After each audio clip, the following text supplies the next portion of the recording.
कहानी भूल भुलैया महल का शाप। सैकड़ों साल पहले वीरपुर नामक राज्य में राजा जयवर्धन ने रानी माधवी के लिए एक भव्य महल बनवाया।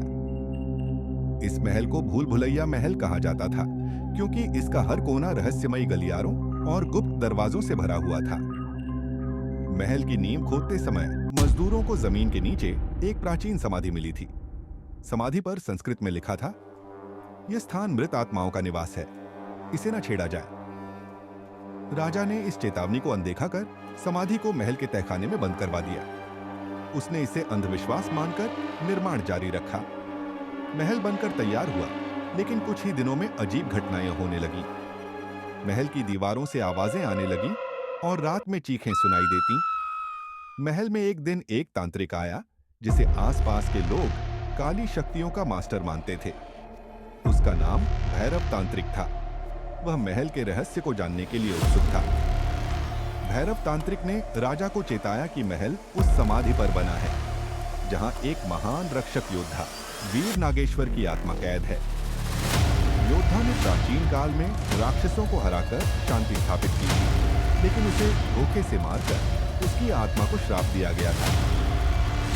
तांत्रिक ने यह भी बताया कि रानी माधवी को अब वह श्राप प्रभावित कर रहा है और महल में होने वाली अजीब घटनाओं के पीछे वीर नागेश्वर की आत्मा है।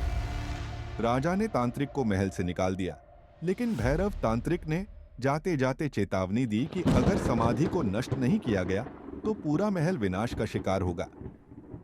कुछ समय बाद रानी माधवी ने सपने में वीर नागेश्वर को देखा। उसने रानी से कहा, तुम्हारा महल मेरे शाप से बच नहीं सकता, मुझे इस समाधि से मुक्त करो। रानी ने राजा को यह बताया, लेकिन राजा ने इसे सपने का भ्रम मान लिया। कुछ दिनों बाद रानी अचानक गायब हो गई। महल के नौकरों ने राजा को बताया कि रानी को अंतिम बार तहखाने की ओर जाते देखा गया था। राजा भी तहखाने की ओर गया, लेकिन वह भी कभी वापस नहीं लौटा। भैरव तांत्रिक की चेतावनी सच हो गई। महल के नीचे की समाधि में फंसी आत्मा ने पूरे महल को श्रापित कर दिया। आज भी वीरपुर के लोग कहते हैं कि महल की दीवारों के अंदर राजा, रानी और तांत्रिक की आत्माएं भटकती हैं।